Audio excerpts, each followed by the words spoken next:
Alrighty, everybody, it's back again at it with Pokemon X Ultra High. Fucking nailed that sentence. Alright, so we are now going to take on the Elite Four and the champion, or rather become the champion, of the Alola region. This is gonna be the team I take them down with. So we're looking at a Marshadow, level 68, I think. With its signature move Spectral Thief, along with Ice Punch, Close Combat, and Zen Headbutt. We have Zeraora with the moves Plasma Fists, Fire Punch, Close Combat, and a Hidden Power Ice. Delphox with Flamethrower, Scythe Shock, Hidden Power Water, and Grass Knot. Naganadel with Sludge Wave, Dragon Pulse, Flamethrower, and Thunderbolt. Decidueye with Leaf Blade, Spirit Shackle, Brave Bird, and Hidden Power. Brave Bird, I'm probably going to have to switch to Low Kick or something, or Low Sweep. Probably do that in a second here. And finally, our Primarina has been with us since the beginning, with Moonblast, Ice Beam, Sparkling Aria, and Shadow Ball. So then, actually, real quick, I am going to change Decidueye's move to fucking Low Sweep. I really can't have her knowing fucking Brave Bird for no reason, because that's not going to help me at all. Low Sweep's not exactly powerful, but it should help a little bit. Lord knows Brave Bird may have high base power, but it's not exactly going to help me against any of the fucking trainers in here. So, let's begin, shall we? Also, I'm going to finally test a fucking theory I've had for half a year, or 2 years almost. A long time. That's going to ride up normally. So yeah.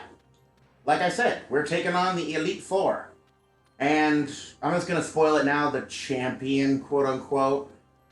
Well, the fill-in trainer to prove that we need to become champion is going to be Hau.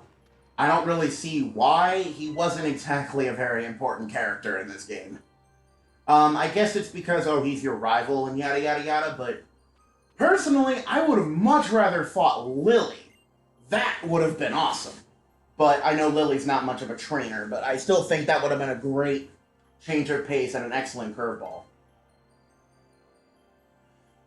Either way. Actually, yeah, that would have been fucking awesome if she, like, especially if she had the legendary. Like, whichever region game you're working with, like, she had, like, fucking, like, things like a low Ninetales and stuff like that, but also had either Lunala or Solgaleo,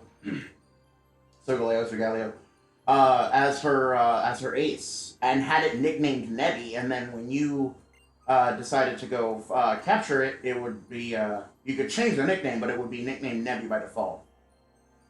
Pokeball was shaking wildly. Now, nope, I didn't think so. Damn it, that is so disappointing. I made her shiny just to make sure I could do that, but I guess they didn't want to have that as a thing, just because they didn't think you were going to end up, you know, fucking shiny hunting for it. Looking back at your first partner, the first Pokemon you ever chose in your adventure, you were reminded of how far you have come. Yeah, technically speaking, I've been working on this Let's Play for 4 months. And we're finally at the fucking champion. Good God, this was a long-ass playthrough. Granted, for several months during that, or several weeks during that period, were times where it's like I couldn't fucking record anyway, so... Oh no, Molayne... Oh no, Molayne replaces Hala. I thought Molayne replaced Olivia. Okay, so he replaces Hala. Good, because Hala didn't need to be in the fucking game in the first place. Hold on. Fucking Rotom is going to keep bugging me if I don't poke him. I don't need him being fucking annoying down there. Alright. So our first one I'm going to take down is going to be Molayne, because he is the one that has literally no significance at all in this place whatsoever. He has less significance than Hala, and that's saying something. But yeah, Molayne is the newest member of the Elite Four, replacing Hala from Sun and Moon. Or I guess if you want to be technical about it, Ultra Sun and Ultra Moon are technically unlike with Black and White 2, Ultra Sun and Moon are actually, like, they're alternate tellings of the same story rather than sequels. So, I personally consider Ultra Sun and Moon to be canon to the rest of the Pokemon universe, as opposed to Sun and Moon.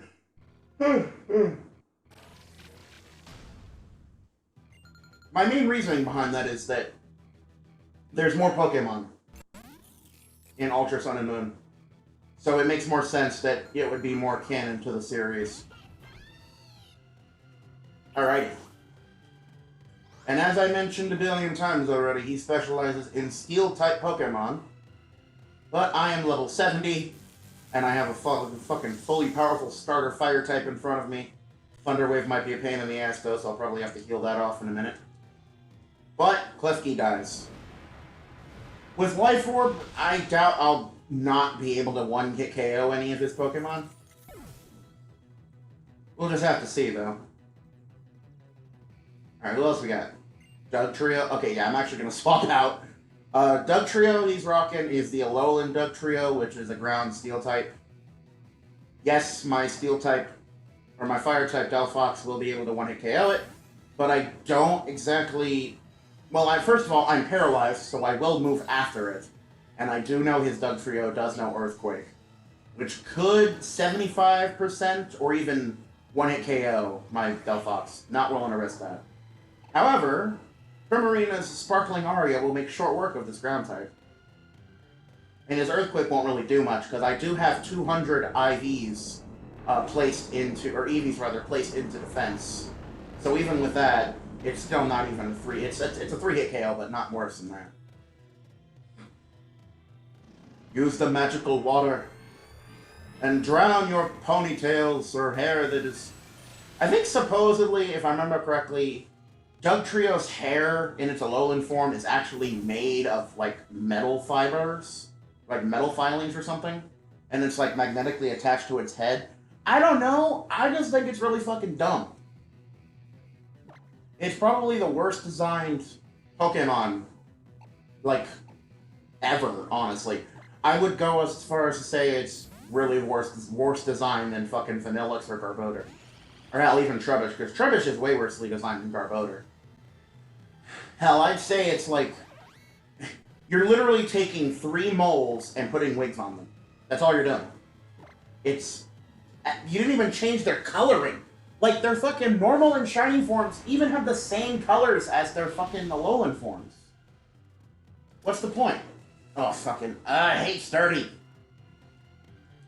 Okay. Well, Flash Cannon's probably gonna half-kill me. Magneton has tremendous special attack. Oh, no, I do have some investment in special defense, so I guess that's why I didn't no-kill me there. Ugh, full restore. Yeah, expect this video, I mean, obviously you guys are watching this as it's already been done months ahead of time, but I'm expecting this video to be like an hour long. Which is fine. Come on, give me a burn, please, so he'll die of that. Son of a bitch. Okay, I guess we'll just do Thunderbolt. Because, yeah, okay, there we go. Because even if he did fucking do that, like, it'd still be screwed. Alright. So that's his main threat. I think his main is Dugtrio. I get that. Beast Boost goodness. Naganadell's max special attack at level 100 is 388. That's a little insane. It's higher than Gardevoir's, and higher than Primarina's, but not by much. Primarina's max is like 386 or something. I don't remember exactly. Wait, does that Metagross have fucking Bullet Punch? I think Metagross might have Bullet Punch. I'm gonna risk it. Fuck it. If it doesn't have Bullet Punch, it does have Zen Headbutt, which would kill me anyway. Alrighty. Oh, but yeah, like, Naganadell's special attack stat is 127 base. Prima's is 126, and Garde is 125. Which actually makes Gardevoir, especially attack-wise, as strong as the fucking 2 of the 3 legendary birds. With even having higher special attack than fucking, hold on, sorry. a higher special attack than fucking other legendaries, like the entire of the legendary Beast trio. Higher special attack than both Lugia and Ho-Oh. Although higher than Lugia is not really saying much, because 90 isn't really that high of a base stat anymore.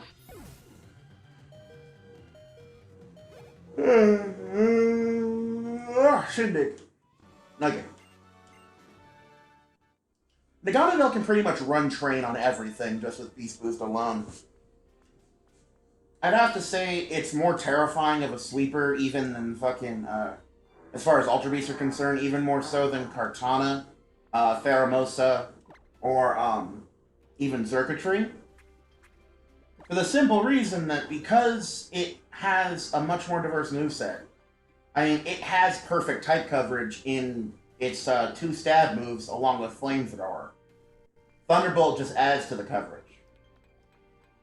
It also gets, I think, Shadow Ball, Dark Pulse, and Air Slash. I know it gets Air Slash. I'm not sure about the other 2, though. So even if you don't have perfect coverage with the other moves, you can have perfect coverage with that. Alright. So next up, we're taking down Olivia, and in this case, I'm just going to swap out for Prima.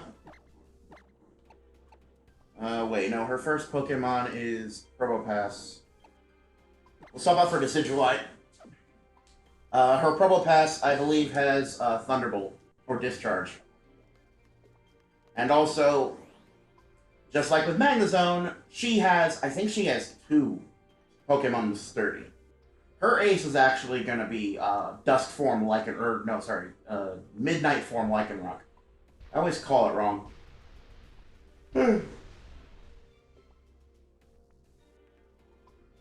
I've also seen quite a lot of fan art of Midnight Lycanroc.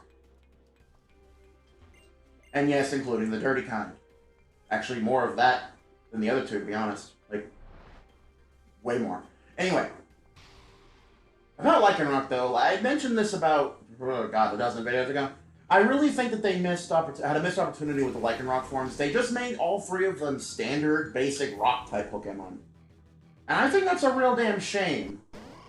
I also think... Oh, wait, no, her Moldo's her first. Okay. Well, I don't have anything that can one-hit KO that thing with the Decidueye. Probably should have put Primarina out first. I guess we'll just go with Leaf Blade. It's going to be a 2-hit KO, but still. Anyway, like, Lycanroc, Midnight Form was an easy choice to make a Dark Rock type. Fucking Midday Form, I don't know, Rock Fire. I mean, it's a really bad type combination, but it would have worked. And then fucking Dusk could have been a, shit, I don't know, fucking, whatchamacallit? Dark, or Rock Fighting type.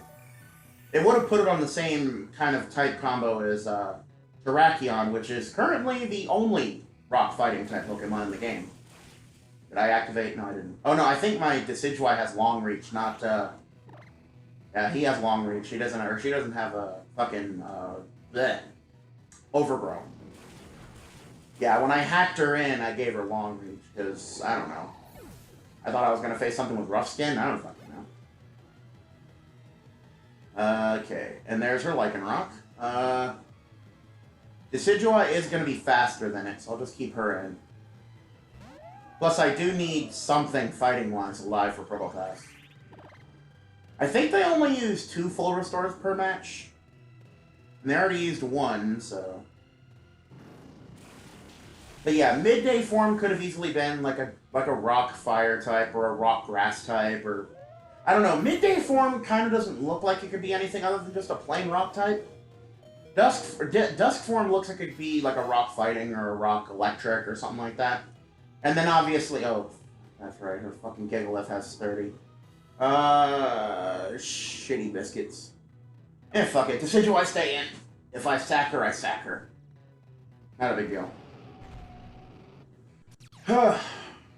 Yeah, and her Gigalith has sand... No. Oh, that's right. I'm stupid. No, correction. Hers Gigalith has Sandstream, not Sturdy. I'm glad that something else besides Hippopotas got fucking Sandstream after Gen 2. Gigalith works really well with Sandstream.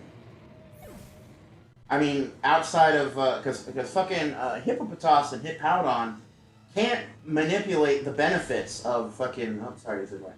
can't manipulate the benefits of Sandstorm because they're both ground types instead of rock types. But Tyranitar and Gigalith can.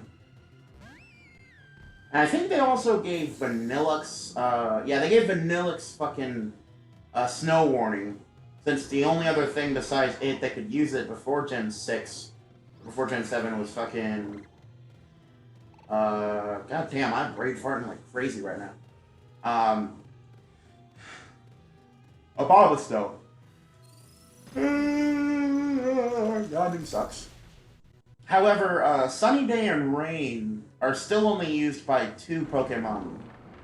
In the case of Drizzle and Drought are only available... No, I know. No, because Drizzle is on Pelipper and Drought is on Torkoal. That's right. It's been about a year since I've played competitively, so I don't remember a lot of the more technical stuff like that. But I remember fucking Pelipper went from the worst tier in the game to fucking OU simply because it could fucking use Drizzle. Rain is like the most broken weather effect out of all 4 of the weather effects in the game. Because there's so many Pokemon that can easily abuse Rain, and it has no actual negative side effects other than the fact that it diminishes the power of Fire-type moves. Drought is actually... well, no. Hail is the least used. Sandstorm and Rain are the most used. What was it? Probopass, right? Okay, fuck it. Marshadow. Marshadow won't have any issue with it. I'll probably have to hit it with something other than close combat at first, though, so I can break her fucking sturdy. Oh, god damn it! I hate yawning. Ugh. And fuck it. I'll go close combat. God damn. Now, I could have put Shadow Sneak on this thing, because it does have Technician. If you'll notice, none of my Marshadow's moves are usable for its ability Technician. The reason for that is simply because I'm not slower than anything, so... And the max power boost you can get with Technician is increasing the base power of a 60 base power move to 90. And none of Marshadow's moves that are good need that. Like, none of them need that boost. Like, probably, fuck it, like, a Shadow Sneak will buff from a 40 to a 60 power move, which is good and competitive, but pretty much useless in-game. Fucking Force Palm, I think, is like, what base power is Force Palm? I think it's 60, but even still, I mean, Close Combat is double the power of that. So there's really no reason to use any of its Technician boosts. If Drain Punch were still 60 BP, then I'd probably use that instead. But other than that, no, there's really no reason to. Shadow Sneak's about the only thing I can think of. Zen Headbutt is primarily for fighting coverage, though. When you're dealing with a Ghost-type Pokemon, Ghost-types tend to have some problems with fighting types, actually, because while most Ghost Pokemon can easily deal with a fighting type, some can't. And Marshadow, to me at least, is one of the ones that needs a little bit of extra help with that. I keep getting off the fucking Lycanroc tangent, don't I? Or maybe I finished it. Fuck, I don't know. Anyway, next boss. Alright, so now for the 3rd member of the Elite Four, which is the Ghost-type user, Acerola. Or Acerola. I can't fucking figure out how to pronounce her. Like, if Illinois is difficult, Acerola is impossible. Because it's like 2 words, Ace and Rolla, but it's a name, so I want to mix the 2. I want to, like, have it organically flow into the other word, but it won't. It bothers me. Alright, we'll just go with Marshadow, and if need be, we will switch out for Primarina, because she's the only other thing on my team that has a Ghost move. But I highly doubt Marshadow will have any issue with any of Acerola's Pokemon. Acerola? Acerola. How do you pronounce your... Oh, god damn it.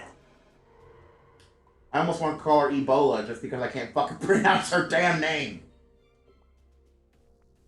It's probably just Acerola. But that's a really fucking stupid name. Maybe I should just call Acerola? Acerola? Acerola. It's gotta be that. It's gotta be Acerola. I mean, she is an adorable lolly girl, but, you know, still, it's weird. I always had a thing for ghost trainers. I don't know, I just like the... Is that seriously a fucking... I hope you guys can't hear that. That's a fucking ice cream truck. Good God. Oh, well. Anywho, this should be a one-hit wonder fest. Granted, Acerola is the one I had the most problems with during my first run of Ultra Moon.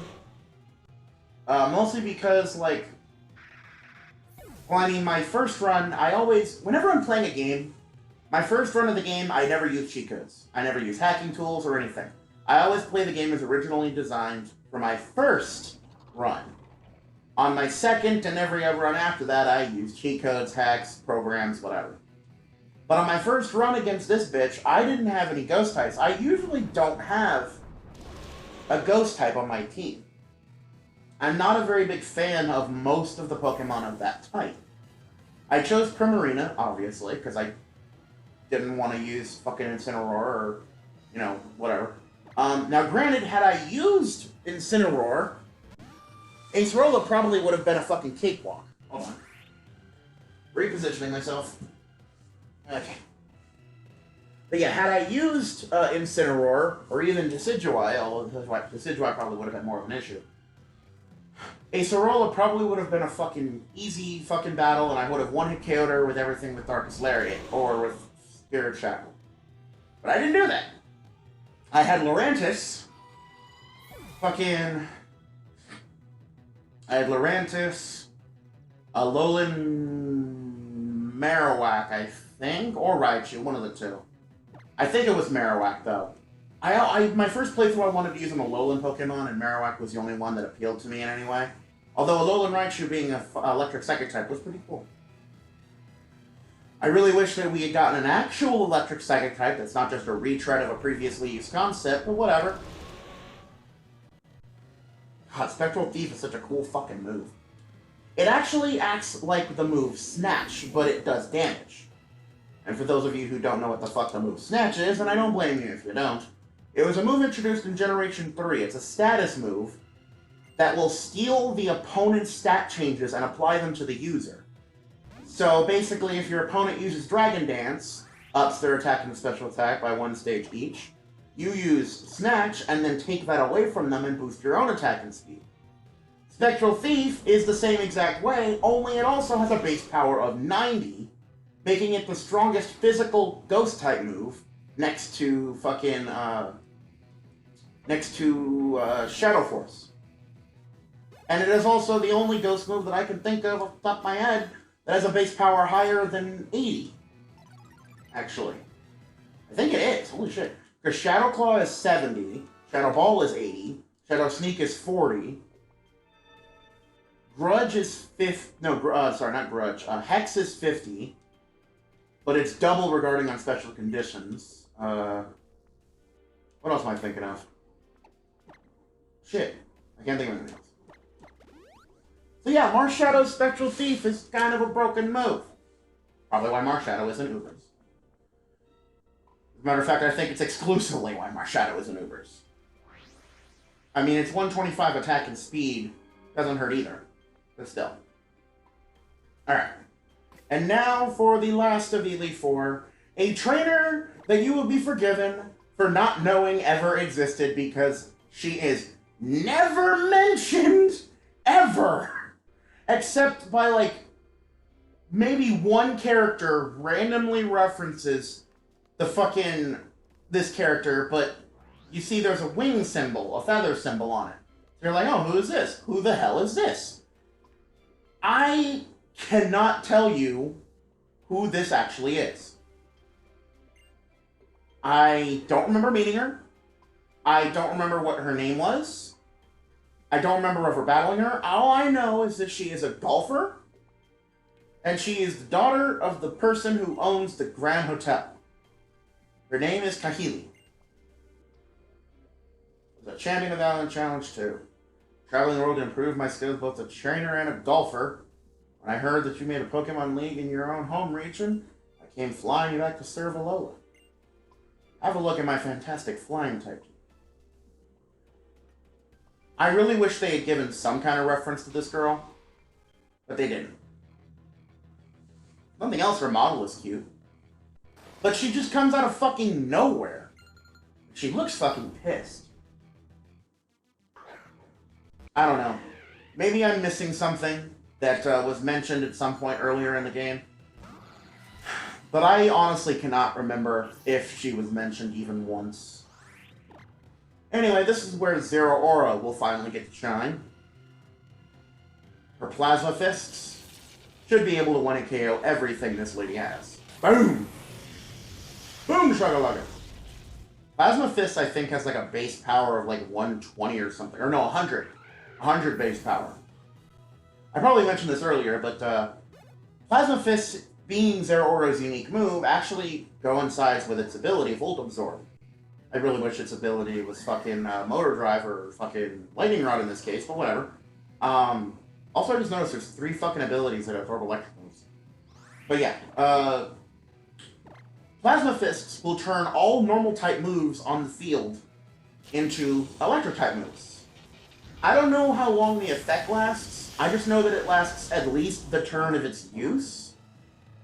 And what that means is that if you're fighting something like a Snorlax, and it wants to use Body Slam, you're 100% going to outspeed it because Zeraora's fucking speed stat is 147. Yes. Or no. 143? 142? It's over 140, so it's ludicrously fast. And Snorlax will use Body Slam or Self-Destruct, and you could be low on HP or whatever. You use Plasma Fist, and all of a sudden, oh, I just renewed all my HP because you blew up or tackled me. So, definitely a great one-move strategy. I really like it. It makes Zeraora basically unkillable by flying types, or by normal types, rather. I mean, flying types, too, considering the fucking base power of this damn move. It's stronger, it's not as strong as, well, it's stronger than Wild Charge, Thunderbutt. Yes, Thunderbutt. I conduct electricity through my butt cheeks and fart on my opponent.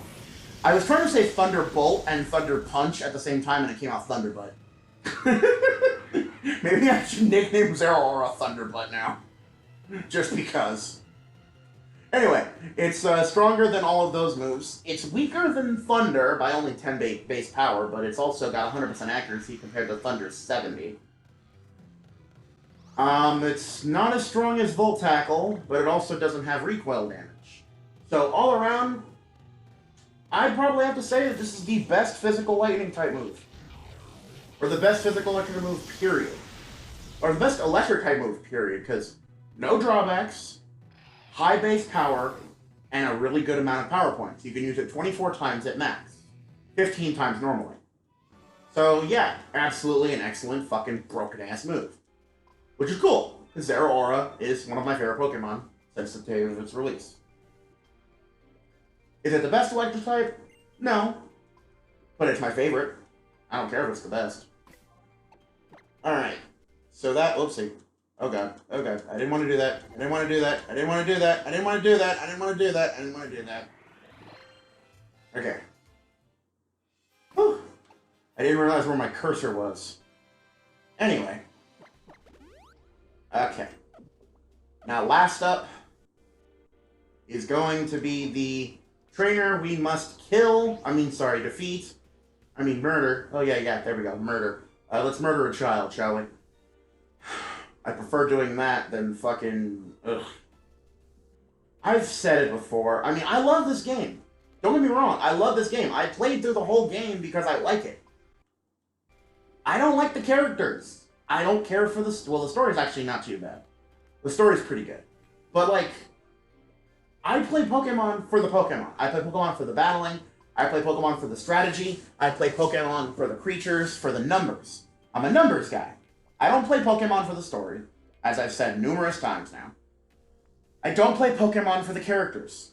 I don't play Pokemon for any other reason than the Pokemon. Which is exactly why I'm still pissed off about Sword and Shield not having the full national dex, but then again, who knows how that'll be. I really wish it would be. Oh, I know. Is it you that I battle, or is it Hau? No, it is Hau. Yeah, it is Hau. It's Kukui in Sun and Moon, although it does, I guess, I know I use this word a lot, thematically make more sense to face Hao as your final opponent instead of Kukui. But I don't, because I really look up to you. Okay, cool. Really want to be able to win against you. It's way more fun when Pokemon and their trainers are all friends and get along. They can do something, then they can do something really amazing.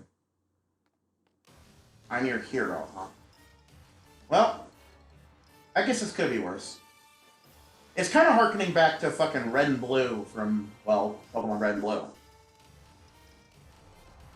Although Hao has, like, none of the fucking quirks, or none of the fucking charm of Blue, to be honest. Either way, your electric type versus mine. Yeah! I can't do much to it, though, because it is a psychic type. Plasma Fist would probably do more damage, honestly, than Fire Punch, and I know Close Combat won't do shit. Hidden Power Ice won't do anything either. So we'll just go Fire Punch then. Punch you with Fists of Flame! Kaboof! Probably gonna half kill it, at least. Almost 20 KO with Life Orb. Oh, come on, you didn't want to electrocute me? Come on, I'm a lightning type. I'm not gonna get hurt that bad, alright? No, sorry. No, I will. I'll get hurt so bad. You gotta hit me with lightning, please. Also, I'm probably just gonna start calling it lightning type because electric is kind of a mouthful for me. I have a lisp and a stutter, although they're not really noticeable when I talk. But I have to control them, which is annoying. And holy dear Jesus, there's a lot of lag for some reason in this battle, and I'm not quite sure why. I'm not gonna fucking let his Incineroar use its damn Z move on me, because it probably will. I'm just gonna go with Close Combat on it and just wipe it out of the way. I have no desire to look at you anymore, Incineroar. Get out of the fucking way. Thank you. I'm gonna keep using Zeraora until she croaks. She, he, it, they, who, I don't care. Either way. Level 69. That's the sex number. Anyway. Yeah, look at that fucking attack and speed, man. Jesus Christ. Delphox 71. Naganadel is now the sex number. Although I would not ever want to do anything like that to that thing. That thing is terrifying. Okay, so with that, I'm going with Marshadow. Marshadow will 1-hit KO this Tauros with little to no difficulty. I always have to have a type-diverse team. I refuse to play a game with monotype. I mean, it's a self-imposed challenge. I get some people like it. Self-imposed challenges, to me, are just that. They're self-imposed, and there's no necessity to it. I prefer taking exactly what the game gives me as a challenge and overcoming that only. Nothing against people who like to fucking do shit like that. I just personally think it's stupid. Not that you're stupid for doing it, just that it is in itself stupid. Who am I kidding? Who you're gonna fucking listen to a cool dork like me anyway? Alright. So Raichu. Also, I noticed the lag kind of has been like weird. It's a little faster now. I gotta kill this thing because Psychic is gonna kill Marshadow, or at least more than half kill it. Spectral Thief. Marshadow is definitely, to me, like the quintessential Halloween Pokemon. Granted, by the time of this upload, Halloween has come and gone, but still. Also, Noivern. Ugh. I like Noivern. I don't have much else to say besides that. Noivern's pretty cool. It's probably somewhere in the lower middle of my Pokemon pantheon. Like if I were to rank all 809 Pokemon, Primarine or fucking Noivern would probably be, I don't know, like 380, something like that. It wouldn't be very high, but it wouldn't be like at the bottom. Really? You have to bite me? That's it, you've been dropped down below 400. Just for half killing my fucking Prima. As far as I know, like, my top 5 will always be Gardevoir, Lucario, Zoroark, Primarina, and Delphox. I have no... until we get any release of new good Pokemon in Sword and Shield... Okay, God, I keep saying this like this video is not going to be dated in 4 weeks. If I upload every 2-3 days like I've been doing now, it probably wouldn't even upload until fucking December. Which by the time the game does come out, I'll already be doing a Let's Play of it, so...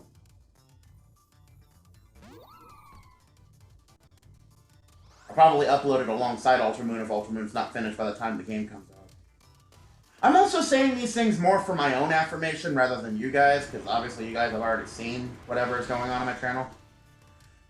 I'm talking to my future self as my current self. Oh, good lord. I also think I'm going to call it a game, call it a day after this video. I've done the last 3 videos, I've done all in a row, including this one, so. I know some people like it. I hate Crabominable. It's a worthless waste of space. It is ugly. It is ungangly looking. It is one of the ugliest Pokemon in the entire game. Ever. It's just disgusting looking. It's all fat with giant, swollen, hairy club claws. Anyway, cry like a bitch later, Hal. I don't give a fuck. I'm sorry, I'm so bitter toward these people. It's just, I don't like the characters. I've never played a Pokemon game liking the actual characters. I never even walk into a Pokemon game thinking, oh, I wonder how the story's going to be in this game. Which is why I've never really understood people complaining about RPGs. Because, to be honest, the only RPG I've played that actually has a story, well, I've only played Pokemon, and then I've also played Xenoblade 2. I mean, I guess you could consider some games like Ocarina to be an RPG or whatever, but either way. The thing is, so many people bitch about the simplicity of Pokemon, simplistic stories and shit, and I'm like, in my head, I'm more like, well, what do you expect, dude? The game is geared for children exclusively. Game Freak doesn't care about the adults that have been playing this game for 23 years. They never have. And they never will. They're geared towards, the Pokemon Company. Let me rephrase that, because I don't think it's all Game Freak's fault. I think it's mostly the Pokemon Company in general. Because, like, that's why Sword and Shield are going to be so fucking lacking compared to the other games. Because they have to fucking, like, keep up with yearly releases simply because of the TV show and the trading cards. Probably the TV show more than anything. I don't know why they can't just afford to go on hiatus to delay the Pokemon game, or even better, delay the anime and pad the shit out so that we can get more time to complete a good game, but whatever. Nothing else I can say on that. I'll probably leave my thoughts and all that probably for whatever, and eventually the Let's Play comes out for this game, for that game. Alright, so this is just a pointless sequence. They're all like, oh, we're so proud of you. You won. You did it. You're cool. You're awesome. We are so cool here, standing here in our poses. Who am I? Who am I? Why am I here? Look at me in my fucking red-ass hipster glasses. My glasses aren't red, by the way. They're like a gold color, but still. They didn't have gold as an option, so, yeah. Also, these 4 characters have never once interacted with each other in the entire damn game until now. Fuck! Character interaction is lacking. Character traits are implied more than anything else. Like, they're just outright stated rather than actually being shown. Oh god, the floor is glitching again. Cutscenes, if you can even call them that, are stilted. I think the floor is still glitched. Whatever. See, a lot of the stuff that's talked about in the story happens off-screen. And I'm sorry, that doesn't fucking count. That's not good enough. You have to show it to us. You can't just have fucking character traits and shit off screen. Also, how old is Sophocles that he thought that Molayne was going to just disappear forever? Look, firstly, I get that Sophocles is not exactly an adult, but he's at least a year minimum younger than your character, which puts him at 10 or 11 years old, depending on how old you think the character is. So why the fuck? Ugh. See, the Alola region is all about community and family and all this stuff, but there is so little actual character interaction on screen. Everything that's talked about with the characters is always done off fucking screen, and that's not fucking good enough. Good God, it's so disappointing to me. It's like, if they wanted to focus more intently on stuff, like, look at this fucking credit sequence, for God's sake. It's cute and all, but it doesn't have any weight or anything. These are all characters that your static, featureless, motionless avatar interacted with superficially, and they all talked for you. You didn't say a word, and I get the silent protagonist thing. I love the Metroid series, but in the Metroid series at least, when Samus is silent, there's no one else to talk to! The only exception was Prime 3, but even then, Samus gave off body language, showed emotion through her mouth and movements and stuff like that, and yada yada yada, and actually showed that, hey, guess what? She's actually a person under that damn helmet. But no, your avatar in a Pokemon game couldn't give two shits. They don't give a damn about anything that's happening. And I get, again, silent protagonist, whatever. It would remove some of the mystique if you were actually taking control of a character from a third-person perspective. But, again, I bring this up. Xenoblade Chronicles 2. The entire game is from a third-person perspective, but the fucking story is fantastic because of it.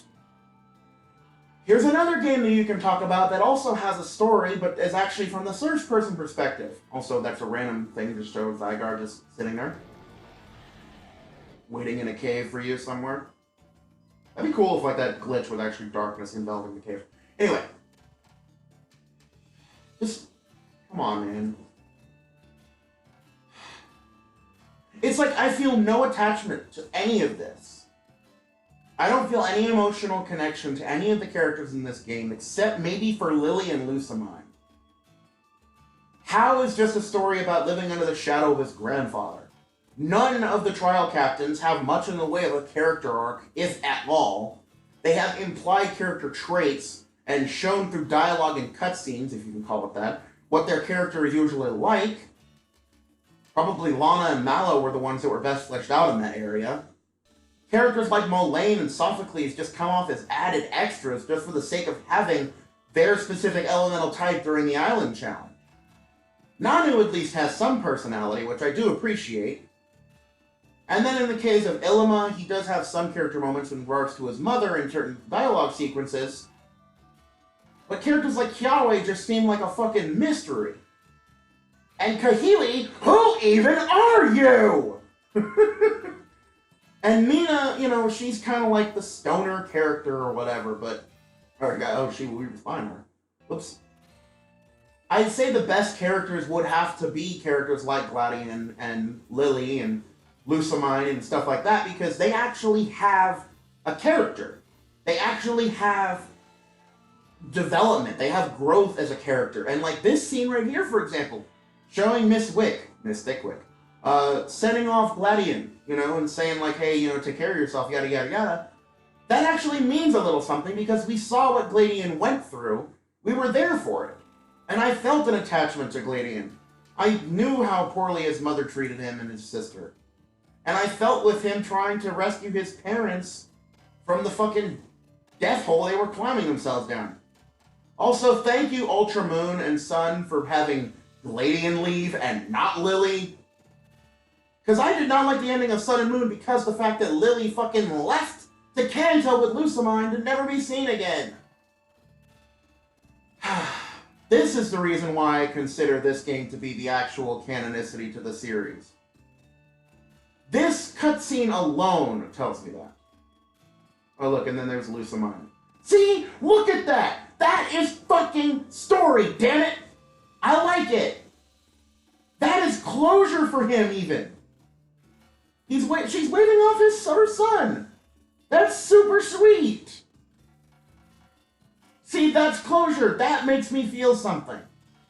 The characters like Lana and Mallow and Sophocles and Molayne and Hala, goddamn. Or Hal, for God's sakes. They don't have any connection to anything. They're just stepping stones on your way to the champion. Maybe I've been spoiled too much by the story of other games.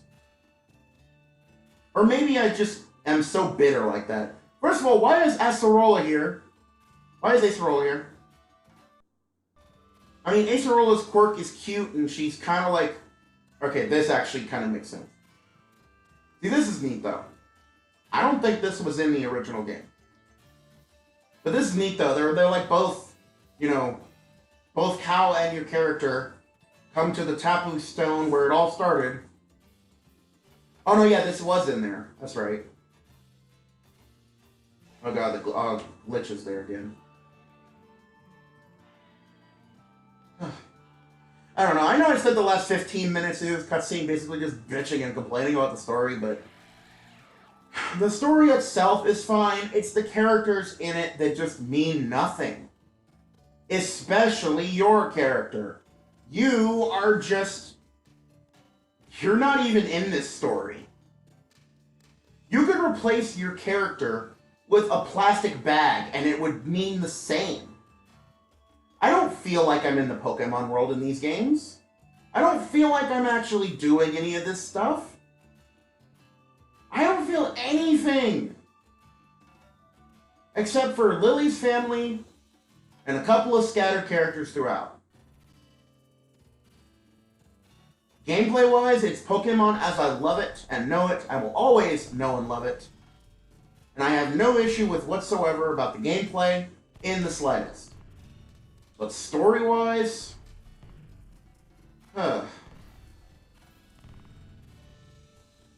It's supposed to be a coming-of-age, growing-up story. And in regards to characters like Hal, yeah, it kind of works that way.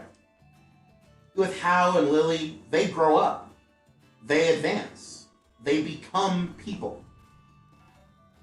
Your character is just there. And I think that's the real problem that I have here. Because all of these people, they're talking directly to you, the player. Which, thematically, is cool. But in context of the story, yeah. And this is something that could have been a character development moment, but no. This is what they did. They want to see the Pokemon I used. And what they could have done, the developers of the game, they could have actually... They have all three models. What they could have done is they could have shown a sequence that will put like a code around the area where the models would be to replace the models with the Pokemon that you have in your party at the time of the completion of this game. But no. You walk away, turn around, let out your Pokemon, and that's it. You don't even get to see them. No attachment whatsoever. I've been waiting 2 years to bitch about this game, and finally I'm bitching about it. Oh, good lord. Is there more credits? Good god. Alright, so I'm going to go ahead and pause the video and then get back when these credits are done. Give me just one moment here, guys. Okay. Ugh. So that took like fucking 15 extra minutes. Okie dokie. Ugh. Good god, this video really did hit an hour. And now I'm home. Had a party. Beat the champ. God. I had a few minutes to simmer down while that fucking thing was going on, but god damn it.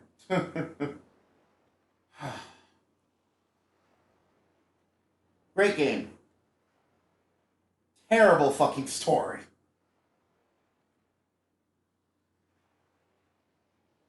I think that's French, by the way. I'm pretty sure that's French.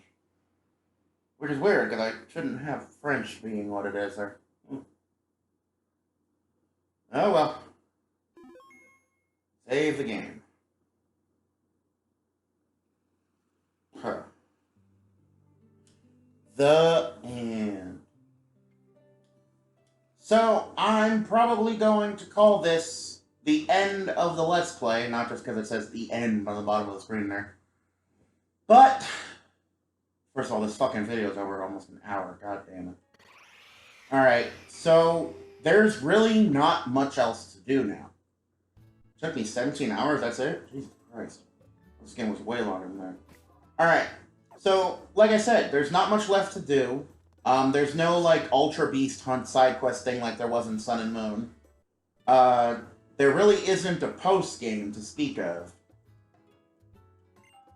Oh, no, it's, the fucking Rainbow Rocket thing, that's right. Yeah. I don't like that stupid extra crap with the Rainbow Rocket shit. It was seriously shoehorned in, so, yeah. I'm not going to do the Rainbow Rocket thing. Yeah, that's gonna just call it for this one, guys. I don't want to do the Rainbow Rocket thing, so I'm just gonna leave this as it is now. So thank you guys all so much for watching. I hope you guys enjoyed the Let's Play. My fucking countless bitching notwithstanding for the last 20-30 minutes. The next Let's Play I will be doing, which will be uploaded... well, actually, the next Let's Play I have prepared after this one has been finished is Banjo-Kazooie, but that will probably come out after this, maybe, I don't know yet. Depends on upload release schedules and whatnot, but of course, you guys will see the announcement video regarding whatever my next Let's Play project will be before this video ever comes out. So, thank you guys so much for watching. Appreciate you guys tuning in. If you guys have any suggestions for future content, please leave your comments and suggestions in the comment section down below, or on my Twitter page at Zodiris, links in the description as well. And until next time, this has been ZDS, making it for fun one video at a time, and I will see you guys in my next Let's Play.